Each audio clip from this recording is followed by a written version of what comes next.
The old man stood by the window every morning at 6, never missing a day even. As the sky shifted from blue to gray, and his bones ached under the weight of years, he never stopped watching the empty road that once brought everything he ever loved home. The boy did not understand why his grandfather stood there so still, so silent, but he mimicked him anyway, his little fingers resting on the window glass, waiting, not knowing for what, only sensing that something sacred lived in the quiet minutes that passed between the silence and the sun.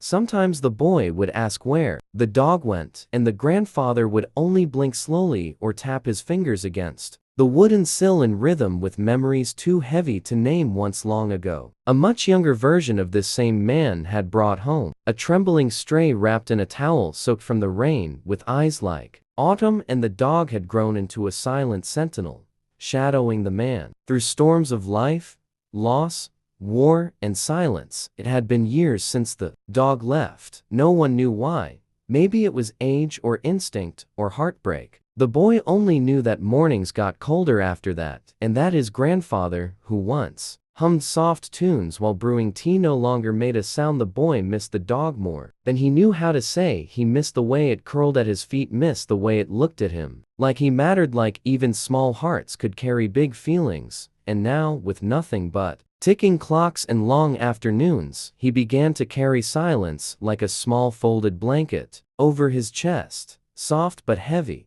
Sometimes love disappears without goodbye, and the people left behind are forced to remember in quiet ways.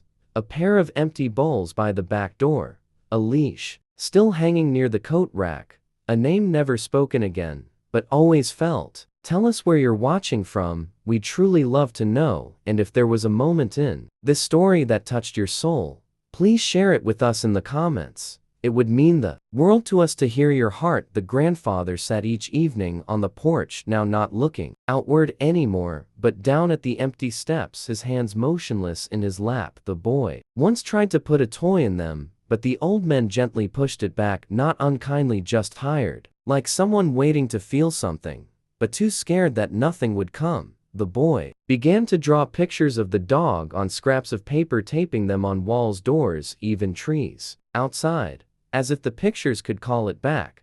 He never told his grandfather he was doing it, never explained why.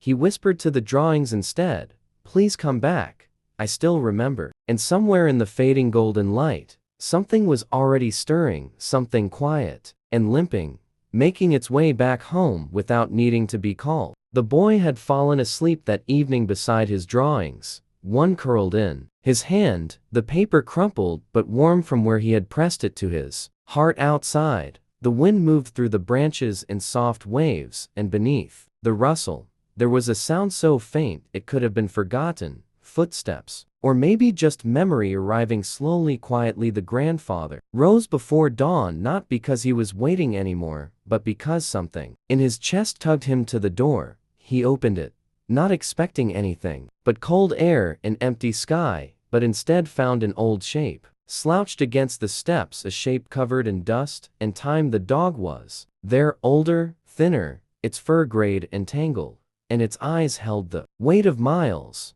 but they were still the same eyes, still autumn, still soft. The old man did not speak, did not move for a long moment.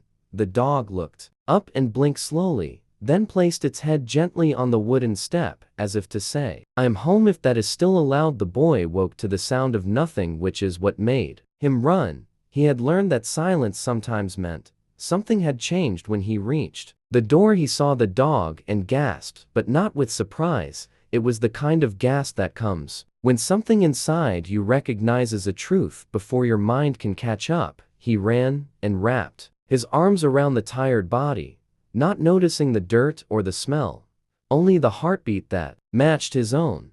The grandfather watched, still silent, still unmoving, but his hands had begun to shake just slightly, enough to betray the storm inside him. The dog did not wag its tail, did not bark, it only leaned into the boy with a sigh that seemed to echo across years. The boy looked up at his grandfather and smiled, and in that Smile was every answer. The old man never knew how to ask. There were no questions, no "Where have you been?" or "Why did you leave?" There was only the sound of a child breathing fast and a dog too tired to do anything but be present. The grandfather stepped forward, slowly lowering himself to the porch step beside them. He reached out a trembling hand and touched the dog's head lightly once, then again, as if afraid it would vanish like a dream.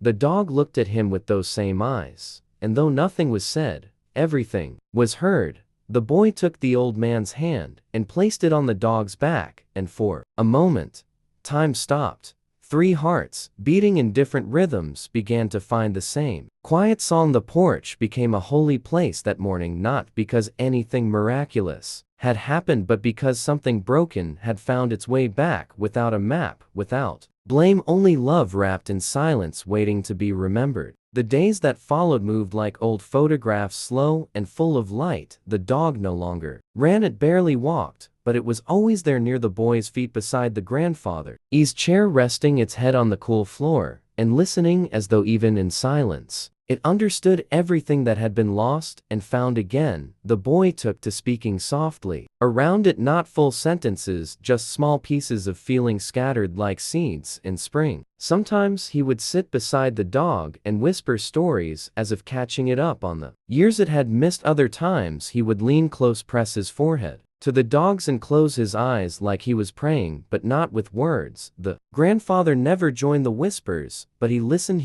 the way people do when the world has quieted down enough to finally let the heart speak. One morning, the boy brought a blanket outside, wrapped it around the dog, and then lay beside it on the porch, his eyes half closed, his fingers tracing lazy lines through the fur. The grandfather watched from the doorway, his hand resting on the frame as if needing something to hold him up, something more than wood and memory. When he stepped out into the sun, he did not say a word. He simply sat near them, not close enough to touch, but not far enough to be alone. And they stayed like that until the light changed and the shadows lengthened, and the boy fell asleep with his head on the dog's side, breathing in rhythm with a heart that had once been far away. The grandfather looked at them, and something softened in his chest, something fragile and beautiful and unspoken. He thought of all the years he had spent building walls of silence around himself, thinking it was strength, thinking it was protection, and now he saw how a boy and an old dog had torn those walls down without force, only presence, only love. The dog opened one eye and looked at the grandfather, who reached out slowly, this time without hesitation, and let his hand rest gently on the blanket. The dog blinked once, then closed its eyes again, and the grandfather whispered so low it was barely sound, "Thank you." It was the first word he had spoken aloud in days, maybe weeks. The boy did not stir, but the dog's tail gave one slow, tired wag, and that was enough. It was more than enough, because sometimes the greatest forgiveness comes not from words or explanations, but from simply returning, from showing up tired, broken, but still willing to love, still willing to stay. The air turned cooler as summer quietly faded into early autumn. Leaves began to drift from the trees like gentle farewells, and the boy started bringing small treasures to the porch: pine cones, smooth stones, even a yellow leaf shaped like a heart, each one placed beside the dog like offerings to a friend, too sacred to forget. The dog no longer moved much, but its eyes followed the boy everywhere, slow and soft and full of something deeper than language. Every morning, the boy would whisper good morning into its ear, and every night he would rest his head against its side and close his eyes until sleep pulled him away. One evening, as the sky turned gold, the grandfather came out holding a small photograph in his hand. He stood by the porch steps, staring at it for a long time.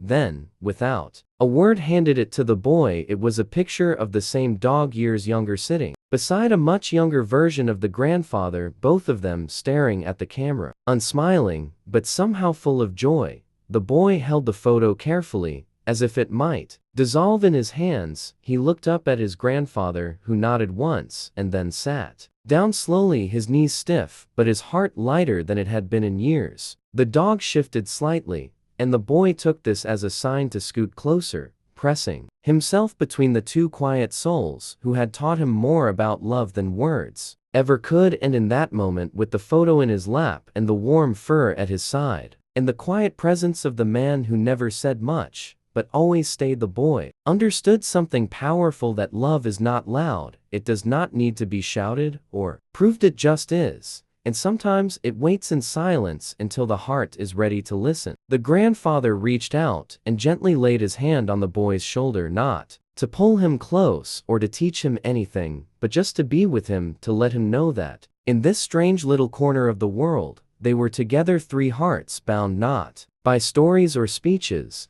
but by presence, by loyalty, by the quiet kind of love that never leaves even when it seems like it has. The dog blinked slowly, his breath deep and steady. The boy rested his cheek against its neck and whispered, "I love you even if you go again." And the grandfather looked at the two of them, and, for the first time, in what felt like forever, he let the tears come, not loudly, not in sobs, but in quiet, soft drops that carried years of memory, pain, and peace with them, falling gently onto the wooden porch like a blessing, without needing a single word. The sun had barely risen when the boy woke to the sound of slow breathing. That was not his own. He opened his eyes to find the dog still beside him, its body still, its chest rising just enough to promise another moment together. The boy stayed like that, listening, memorizing each breath, as if capturing the rhythm of a song he never wanted to forget. The grandfather was already on the porch, sitting in his usual spot, a warm blanket over his shoulders, his gaze not on the road this time, but on the boy and the dog, as if trying to hold them in place, with nothing but love. The world around them was quiet.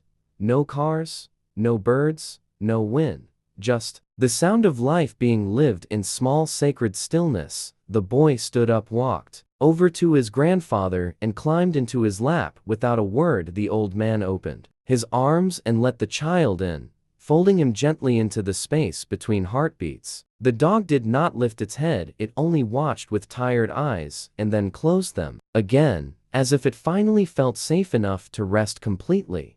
The boy whispered into his grandfather's shirt, "I think he came back just to say goodbye." And the grandfather nodded once, his eyes closed too, his hand resting on the boy's back. They sat like that, three generations held together, not by time or blood alone, but by the silent language of love that asks for nothing and gives everything. The dog let out a long, soft breath, and the boy felt it more than heard it. Something inside him told him that this was the kind of goodbye that did not hurt the way goodbyes usually do, because it was full of presence, full of meaning, full of a life that had come full circle. He did not cry, not right away. Instead, he held tighter to the arms around him and felt the warmth of the body beneath him, the heartbeat of the man who had carried more love than words ever could.